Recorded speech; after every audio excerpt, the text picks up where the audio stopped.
샬롬, 간밤에도 잘 주무셨습니까? 오늘도 예배로 하루를 출발하는 여러분들을 축복합니다. 하나님께서 예배하는 여러분들과 함께 동행하셔서 복된 삶으로 은혜가 넘치는 삶으로 이끄시기를 소망합니다. 기도하겠습니다. 아버지 하나님, 우리를 깨워주셔서 하나님 앞에 예배케 하시고 가장 첫 시간을 하나님께 예배함으로 출발하게 하심을 감사합니다. 아버지 하나님, 이 첫 시간을 들여 하나님을 예배하는 것처럼 오늘 하루가 온전히 하나님을 예배하는 한 날이 되게 하여 주시옵소서. 매 순간마다 우리 앞에 하나님이 계심을 의식하게 하여 주시고 하나님께서 우리의 삶을 살피시며 우리와 동행하셔서 우리를 인도하신다는 것을 깨닫고 하나님께 영광 돌리는 삶을 살아갈 수 있도록 인도하여 주시옵소서. 오늘 우리에게 주신 이 하루 보람 있는 하루가 되기를 원합니다. 하나님께 순종하고 말씀을 실천하는 한 날이 되게 하여 주시옵소서. 무엇보다도 하나님의 영광을 드러내며 많은 사람들에게 하나님 살아계심을 증거하는 우리의 삶이 되게 하여 주시옵소서. 이 하루를 주님께 온전히 맡겨드리며 예수 그리스도의 이름으로 기도하옵나이다. 아멘.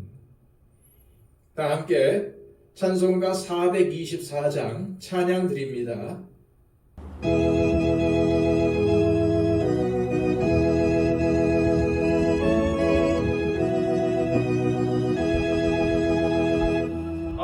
아버지여 나의 마음을 맡아 주관하시고 완악하고 교만한 것 변케 하여 주소서. 온유하고 겸손하여 화평하게 하시고 망령되고 악한 일을 물리치게 하소서.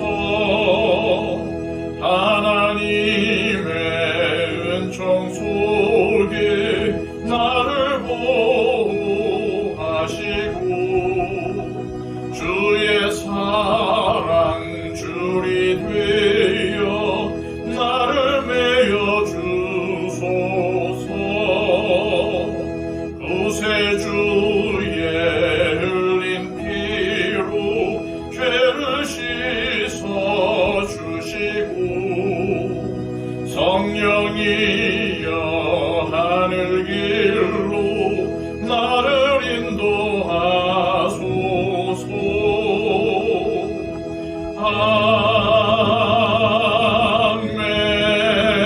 아멘. 이 시간 우리에게 주시는 하나님의 말씀은 신약성경 디모데전서 5장 8절에서 16절까지의 말씀입니다. 신약성경 340쪽입니다. 누구든지 자기 친족, 특히 자기 가족을 돌보지 아니하면 믿음을 배반한 자요 불신자보다 더 악한 자니라.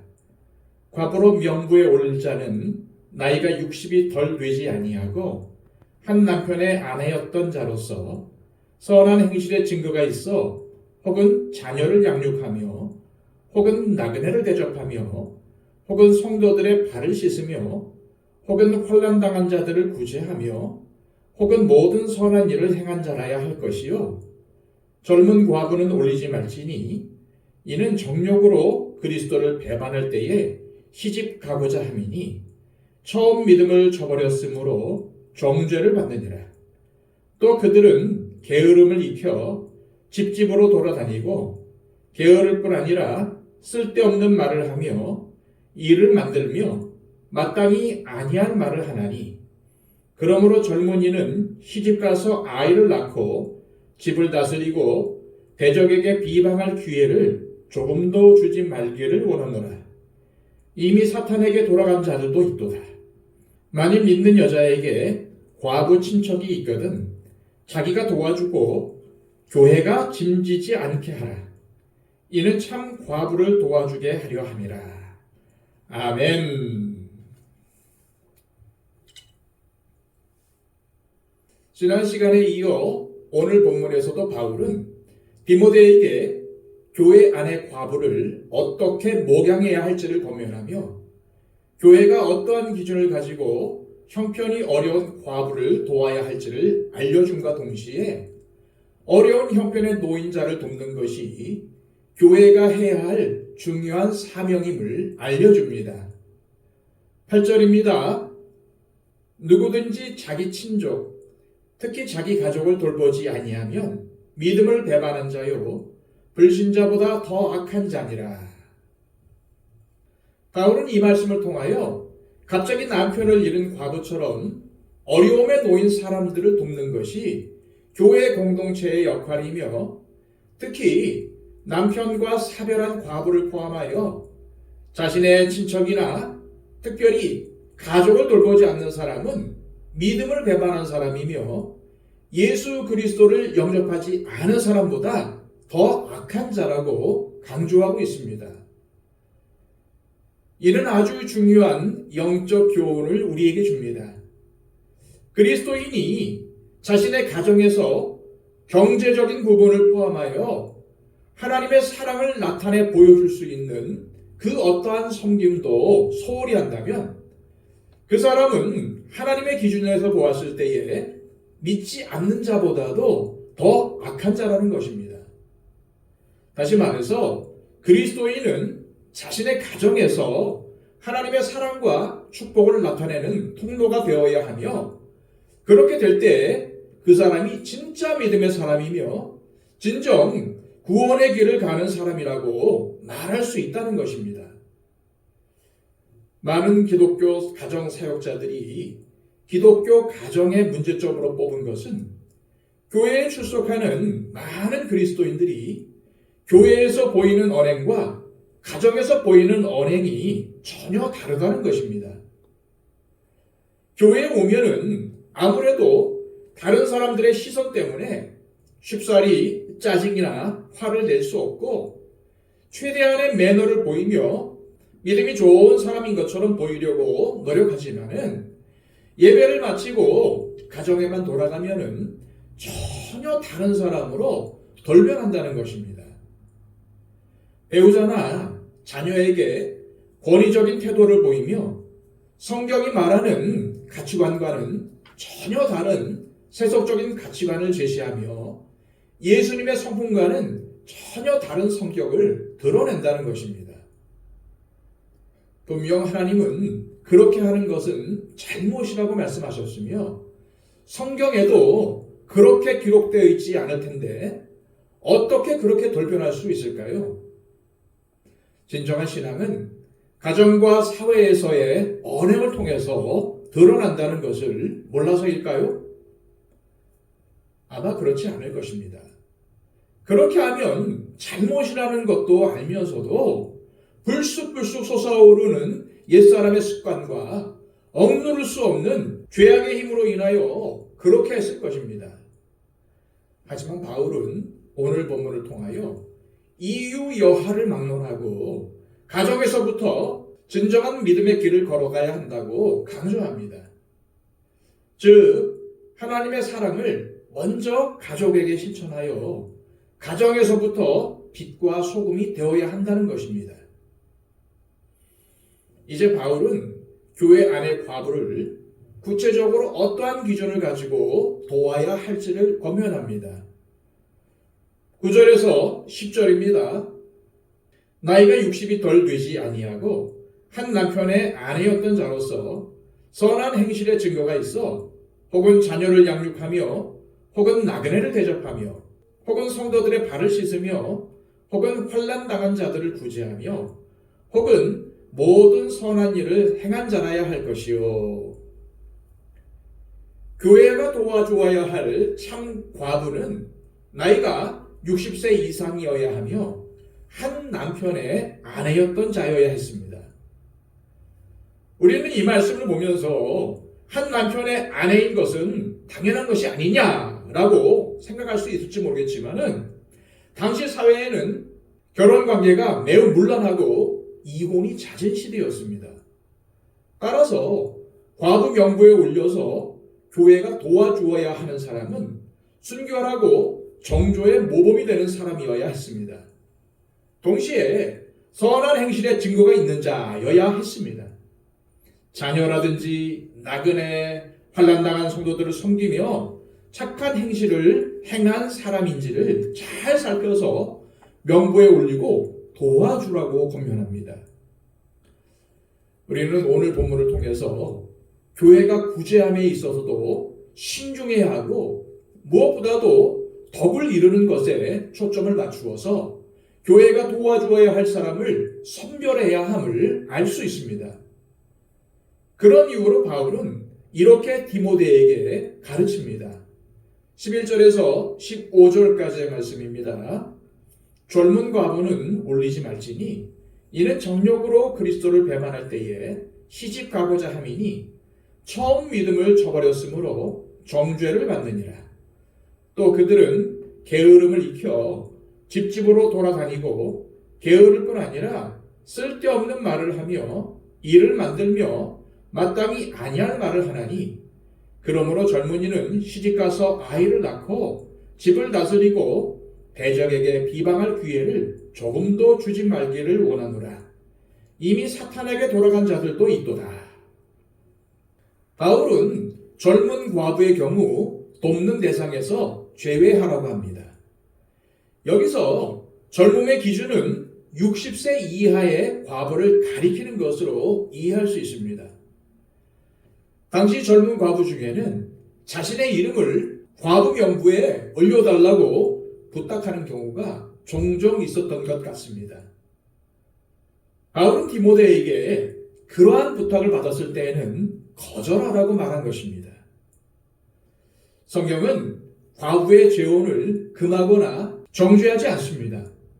그런데 바울은 왜 오늘 본문을 통해서 젊은 과부가 재혼하는 것을 부정적인 것처럼 말을 했을까요? 오늘 본문의 젊은 과부들은 평범한 자들이 아니라 하나님 앞에서 재혼하지 않고 남은 생애를 그리스도와 교회만을 위하여 살겠다고 서원한 과부로 보아야 합니다. 그것을 뒷받침해 주는 것이 바로 12절의 처음 믿음입니다. 이 처음 믿음은 바로 평생 과부로서 하나님께 헌신하겠다는 서약이나 맹세를 말하는 것입니다. 그런 이유로 바울은 육체의 정욕 때문에 재혼하여 하나님께 드린 서원을 저버린 것을 책망받아야 할 죄라고 보고 있는 것입니다. 또한 젊은 과부 중에는 이 집 저 집 돌아다니면서 남의 말을 옮기고 쓸데없는 다툼을 일으켜서 교회 내에 문제를 일으키는 사람들이 왕왕 있었던 것 같습니다. 바울은 이것을 젊은 과부들이 신앙생활을 게을리 했기에 비롯된 것이라고 보았습니다. 신앙생활에 있어 게으르기에 쉽게 남에 대해서 말하며 교회 전체에 분란을 일으키는 악담, 거짓말, 다른 사람의 비밀을 누설하는 등 교회의 덕을 세우기는커녕 도리어 교회의 소란을 일으켰던 것입니다. 그러므로 내가 쉽게 다른 사람들의 말을 옮기고 악담하고 비방하고 있다면 믿음 생활을 게을리하고 있지는 않은지 점검해 보시기를 바랍니다. 바울은 이러한 문제들을 방지하기 위해서 젊은 과부의 경우 재혼하여 가정을 가짐으로써 대적에게 회방할 기회를 조금도 주지 말라고 합니다. 여기서 대적은 사탄과 교회를 비방하는 무리들을 가리킵니다. 우리는 우리의 말과 행동으로 인해서 교회가 세상으로부터 손가락질 당하고 비방을 받지 않도록 조심 또 조심해야 합니다. 이제 바울은 다음과 같은 당부로 오늘 본문을 마무리합니다. 16절입니다. 만일 믿는 여자에게 과부 친척이 있거든 자기가 도와주고 교회가 짐지지 않게 하라. 이는 참 과부를 도와주게 하려 함이라.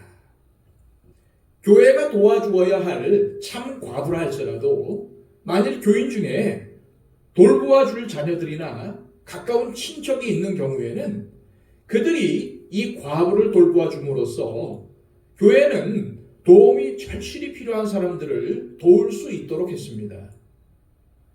그러므로 우리는 혹시 우리의 가까운 가족 중에 우리가 도와주어야 하는 사람은 없는지 살펴보아야 합니다. 하나님께서는 교회라는 공동체를 통해서 서로 돕도록 명령하셨습니다. 따라서 하나님을 아버지라고 부르는 그리스도인들은 어려움을 겪는 가족을 도와야 하며 주님 안에서 형제 자매된 지체들을 도와주어야 합니다. 이 시간 기도하실 때 하나님 아버지, 주님께서는 어려움을 당하는 사람들을 모른 채 하지 말고 도와주라고 하셨습니다.